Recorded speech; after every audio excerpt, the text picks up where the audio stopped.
Hey everybody, welcome back to another episode of Redneck Racing. Today's video is probably going to be a heavy emphasis on the Redneck.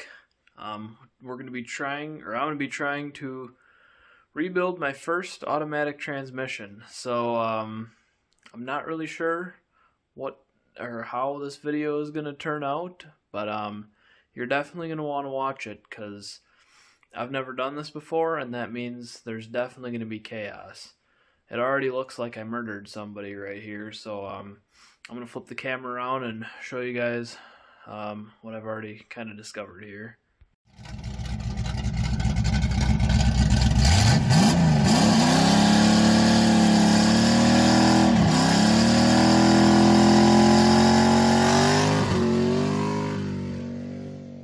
So I already went ahead and just kind of drained whatever fluid was left in this transmission out of here.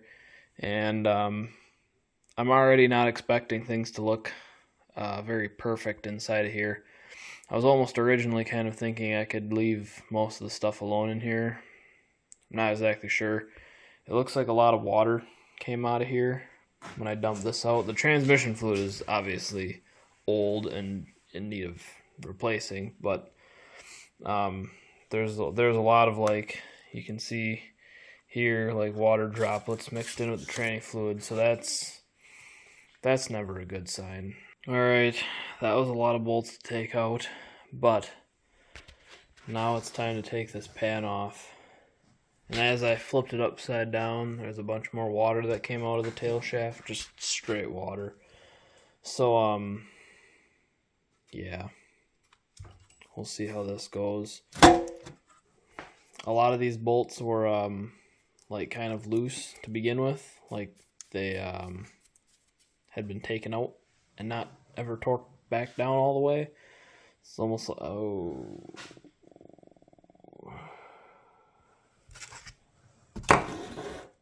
Yeah.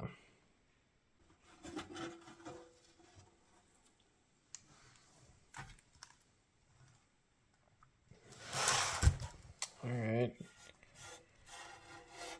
Yeah, it's all just paste, and, like, I can definitely feel grit inside of there.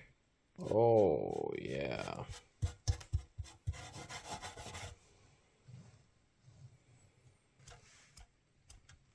I'm mildly impressed by the fact that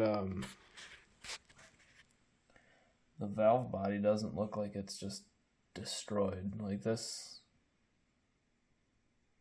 some of that doesn't look terrible. Well, it still looks kind of clean inside of here, other than, like, this, right? It's almost like the filter was just full of junk. I'm gonna take this filter off of here before it just barfs any more of its puke all over the place. Okay, I better look at what's actually going on. Might not be quite as bad as my original fears when all the water flew out of here. It kind of seems like all the schmoo is localized in the filter. That's the filter looks like. It's basically just full of mud. But the rest of this looks surprisingly clean based on what originally came out of here. So that's good, I think. I don't know. I'm going to pull the valve body off. I think. Yeah, I'm going to pull this off and hope stuff doesn't go flying in all over the place. Alright, so I was a little bit curious to see if there had been any work already done to this valve body, and it definitely looks like it's just completely stock. So the first giveaway was the governor tubes are still there. So that basically transports fluid from, like, the back of the valve body right here to these two holes right there, and the governor is what controls the automatic shifting. So it was definitely still an automatic transmission. And then the other thing that tells me it didn't have, like, a shift kit or anything fancy done to it is all the check balls are still in here. There's 6 of them, which I believe means it's an older case. Could also mean it's a newer case. I don't know. There's a cutoff at like 86 or 87.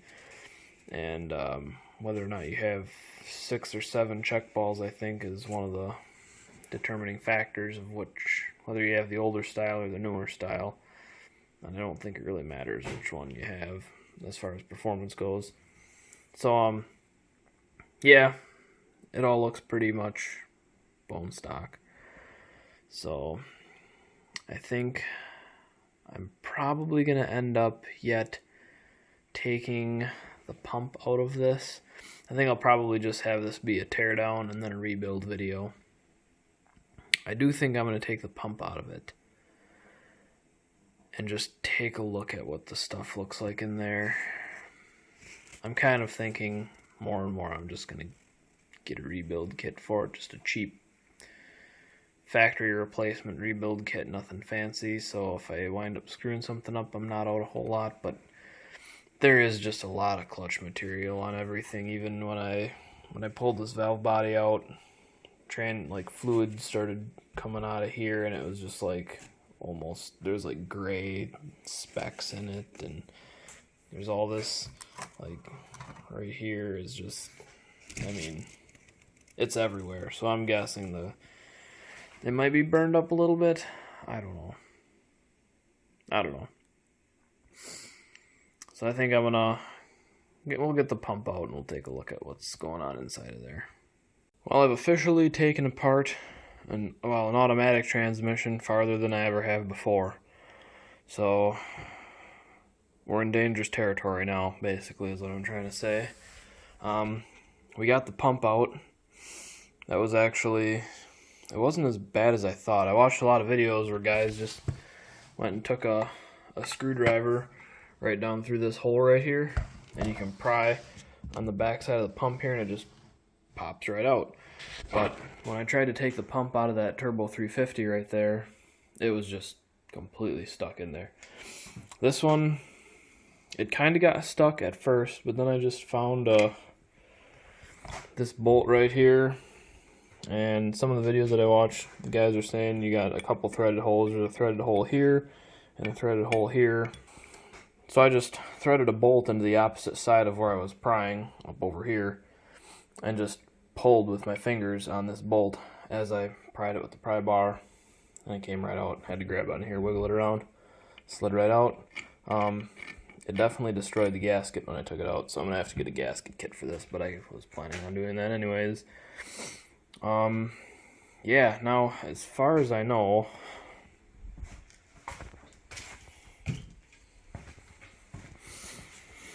this thing right here should come out. This should be the input shaft and the forward drum, I believe, and there should be no junk in here that falls all over the place. Yep. It seems good. There's a clutch pack in here that engages for all the forward gears.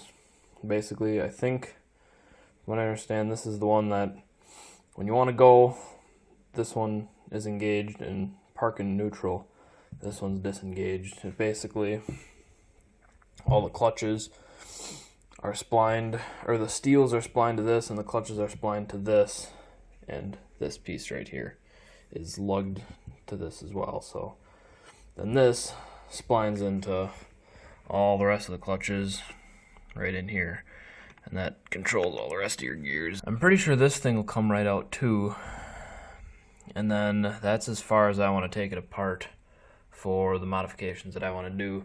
There's a bolt right here, right in that hole, that you got to take out if you want to take out the center support and all the actual gears.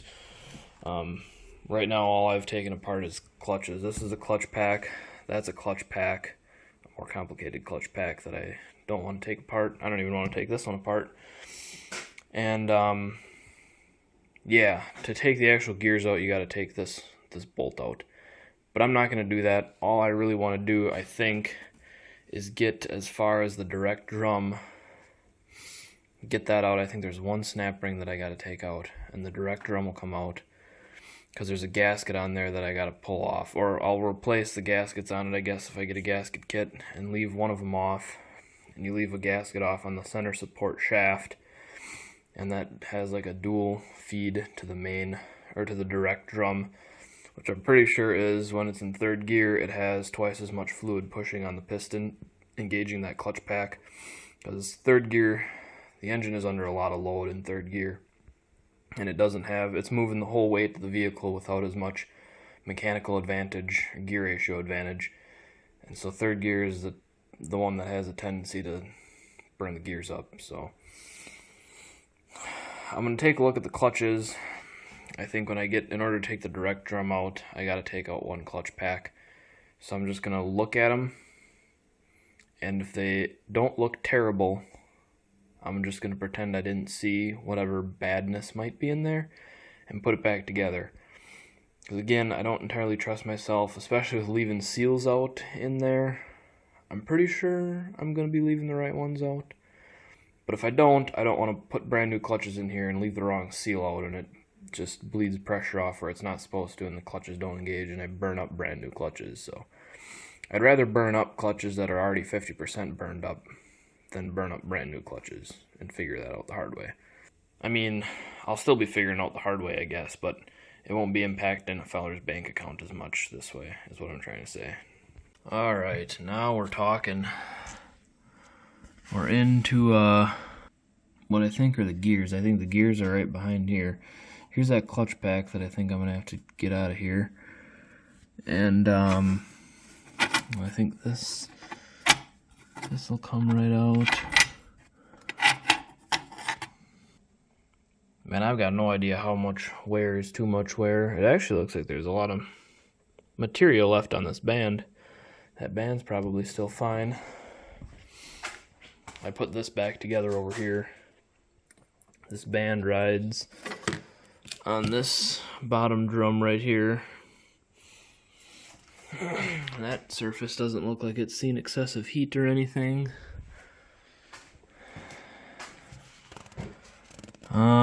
Now is the snap ring that I gotta take out, is this guy right here. Alright, I got this thing out. I'm pretty sure it doesn't matter which way it goes in. I think the second one, there's another snap ring behind that clutch pack. And that one, it does matter which way it goes in, but I don't think this one does. So, I'm gonna put that back over here with everything else. Okay, I got the clutch pack out. If you can't tell, I'm getting more and more nervous the more pieces I take out of this, but I think it'll be fine. The only main problem that I saw with this, where was it? Looks like that one for sure right there has like a little bite taken out of it. I'm not sure what all that's about. The most concerning part of that to me is where is that piece that fell off, but hopefully it's just in the filter somewhere. And other than that, it looks a little beat up. There's one that looks a little rough. I don't know how big of a problem that really is, I guess. I think that's one of those things that I'm just going to pretend I didn't see it for now. The clutches actually don't look too bad at all. I think I can see on here there's still material left, I think. I don't know how thick these are supposed to be, how much material there's supposed to be on them. But I can definitely see there is material left on them. I think the steels are fine. Yeah, I think this is probably about as far as I'm going to take it apart. I'm not exactly sure where that other seal is. I need to go back and watch some more videos. I know the one seal that I got to take out is in here, one of these two. I'm pretty sure it's the second one back. And I think the other seal is something in there, maybe, in this drum. Well guys, that's going to do it for the teardown on the Turbo 400 transmission. I'm pretty sure that's as far as I want to take it apart. If I end up doing a little bit more research, I might tear into it a little bit more, but I guess you guys will just see that when I do the rebuild video. But that's going to do it for today's video. Make sure to stay tuned for the next video, which is going to be rebuilding this thing. I'm going to kind of give a rundown and an overview of all the mods on it. I've watched a bunch of different videos. on all these different mods. All the stuff is out there on the internet. I'm going to show you guys what mods I'm going to be doing to this one. I'm going to do most of them, I think. I think I'm going to do all the easy ones of just leaving stuff out and plugging holes. And then kind of show you guys how that works. And then you guys can see how the transmission works when it finally is running. And you can decide, I guess, use that information however you want. But that's going to do it for today's video. Make sure to like the video, subscribe to the channel, keep watching our content. We'll see you guys in the next video.